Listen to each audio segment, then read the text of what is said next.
네, 최근 낙폭과대 이후 순항의 훈풍이 불어지고 있는 조선주에 대해서 집중 진단하는 시간 마련했습니다. SK증권 한승환 연구원 자리해 주셨습니다. 안녕하세요. 네, 안녕하세요. 네, 요즘 조선주 보면 확실히 좀 분위기가 개선이 되고 있어요. 원래 기대했을 때는 잘 가지 않다가 오히려 좀 많이 빠진 이후에 최근에 반등세가 심상치가 않은데 그 중심에 신조선가 상승이 있습니다. 계속해서 상승하고 있다. 그러면서 이제 실적 기대를 키우고 있는데 과연 신조선가가 이렇게 상승하는 배경과 함께 더 강세를 이어갈 수 있는 여지가 있습니까? 네, 일단 글로벌 금융위기 이후에 선박 발주가 급감을 하면서 글로벌 많은 조선소들이 다 줄도산을 했고요.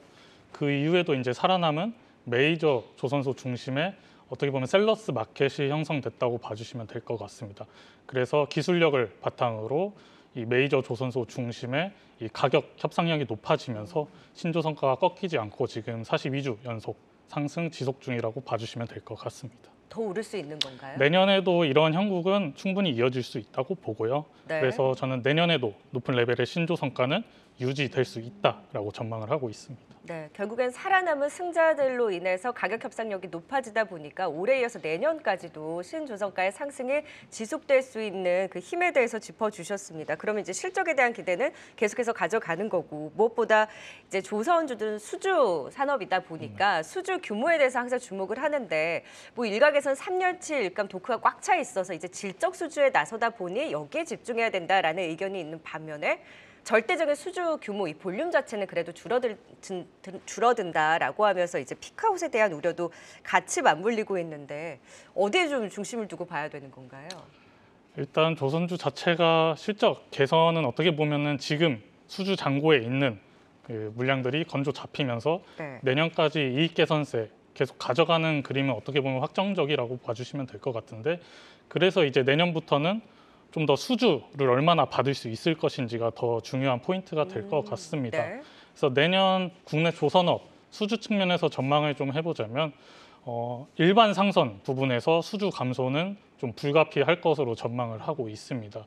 그 이유를 이제 세부 선종별로 좀 나눠서 간략하게 설명드리자면, 일단 LNG 운반선 같은 경우는 러우 전쟁 이후 급격하게 높아진 그 글로벌 LNG 수요로 인해서 작년에 179척, 그리고 올해 카타르 2차 물량까지 고려한다면 90척 이상의 발주가 예상이 되기 때문에 이런 이례적인 발주로 인해서 내년 LNG 캐리어의 국내 조선소의 수주 규모 감소는 좀 불가피할 것으로 전망을 하고 있습니다. 네. 그리고 컨테이너선 또한 21년도에 이제 병목 현상으로 인해서 급격하게 높아진 컨테이너 운임을 뽑아먹기 위한 이 컨테이너 선사들의 대규모 발주가 있었고요. 그로 인해서 역대 최고 수준의 이미 수주 잔고가 쌓여 있는 상황입니다. 그래서 이 수주 잔고가 내년 그리고 내후년부터 이제 본격적으로 인도가 되면서 선대 공급 과잉에 따른 컨테이너 운임이 약세가 전망이 되고요. 이에 따라서 글로벌 컨테이너 선사들도 이미 혹한기 버티기, 그러니까 구조 조정에 이미 들어섰습니다. 그래서 내년부터는 아마 컨테이너 선도 글로벌 발주가 좀 감소하는 추세가 이어질 것으로 전망을 하고 있고요. 다만 이제 그동안 워낙 선대 공급 부족 상황이었던 원유 탱커 사이클이 올해 들어서 움직임이 좀 포착이 됐습니다. 그래서 글로벌적으로 가장 큰 사이즈인 이제 VLCC 같은 경우는 지금 올해 현재까지 글로벌적으로 17척이 났는데 네. 물론 이거 전부 거의 다 중국 조선소가 싹쓸이를 해갔습니다. 네, 그럴 수밖에 없는 게 국내 조선소가 실적 개선세를 보여줘야 되는 시점에서 이 원유 탱커를 놓고 저가 수주 경쟁을 피하고 있기 때문이고요. 그래서 중국 도크의 그 슬롯이 어느 정도 채워짐에 따라서 내년 한 2분기쯤이면 국내 조선소가 원하는 성과로 원유 탱커 수주가 충분히 가능하지 않을까라고 네. 예상을 하고 있습니다. 그러면 어쨌든 절대적으로는 수주 규모가 감소하는 건 불가피한 거잖아요, 내년에. 네, 맞습니다. 하지만 지금 말씀해 주셨다시피 원유 탱커 부분에 있어서 이제 중국이 어느 정도 저가 수주가 마무리되면 우리 이제 선가가 어느 정도 이제 반영이 되는 수주에 대한 기대는 남아 있다라는 의견을 주셨어요. 근데 이제 무엇보다 주목하는 수주가 카타르 2차 수주전인데 현대중공업이 가장 먼저 이제 건조 계약을 체결을 했는데 이로 인해서 성과를 더 올리기 어려워진 것 아니냐. 그래서 앞두고 있는 한화오션이라든지 삼성중공업의 수주에 미치는 영향에 대해서 좀 주목을 하고 있는데 어떻게 좀 바라봐야 될까요? 사실 카타르 2차 물량 같은 경우는 1, 2차 나눠서 이제 대규모 발주가 이루어졌기 때문에 당연히 지금 시장에 나와 있는 성과보다는 낮은 계약이 이루어질 수밖에 없는 구조고요. 네. 그래서 이번에 현대중공업이 원래 약정 물량인 10척보다 7척을 더 수주를 하면서 총 17척을 수주를 했습니다. 근데 이때 받은 성과가 약 2.3억 불인데 지금 시장에 나와 있는 같은 급의 신조성과 지수가 2.65억 불입니다. 그러니까 약 13.6% 정도의 낮은 성과고요.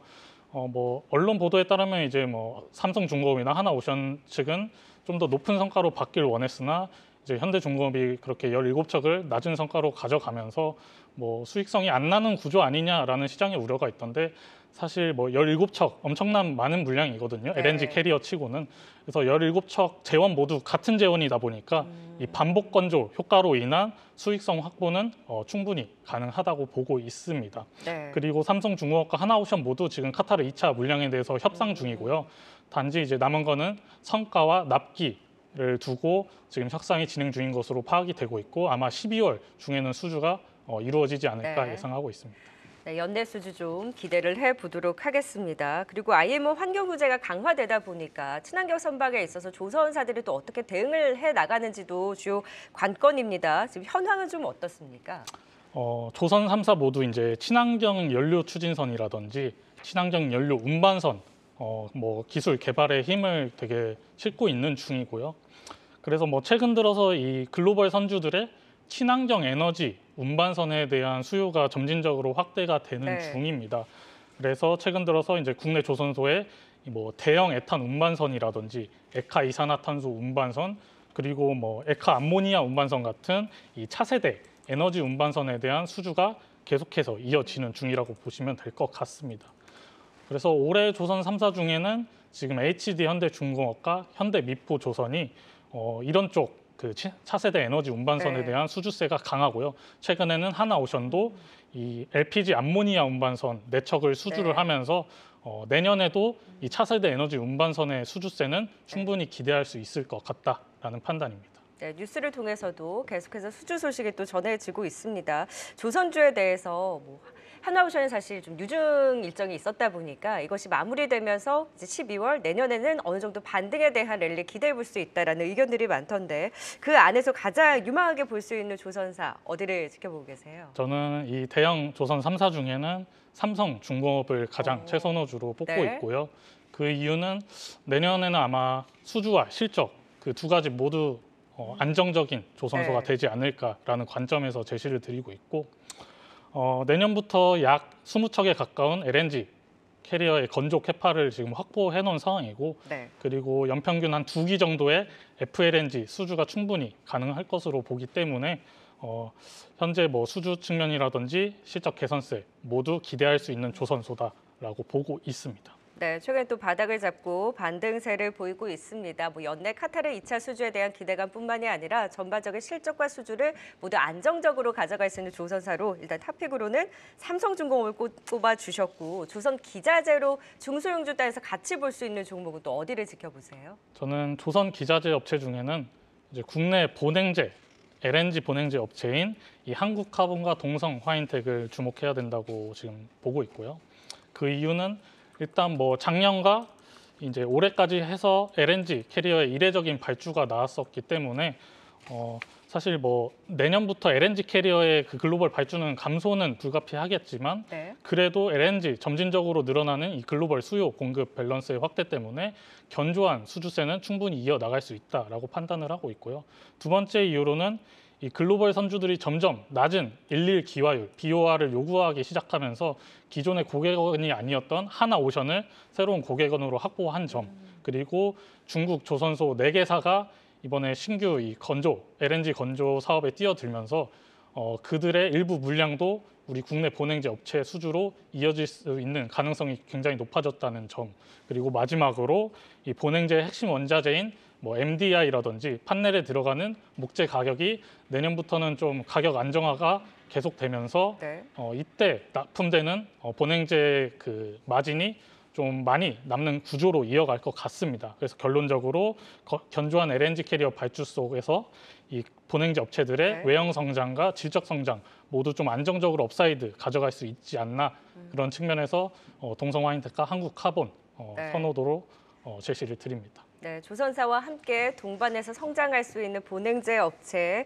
한국화본과 동성 화인텍까지 동반 관심 좀 유효하다라는 진단까지 들어봤습니다. 네, 오늘은 조선주에 대해서 자세한 섹터 진단 들어봤습니다. SK증권 한승환 연구원과 함께했습니다. 오늘 말씀 고맙습니다. 감사합니다.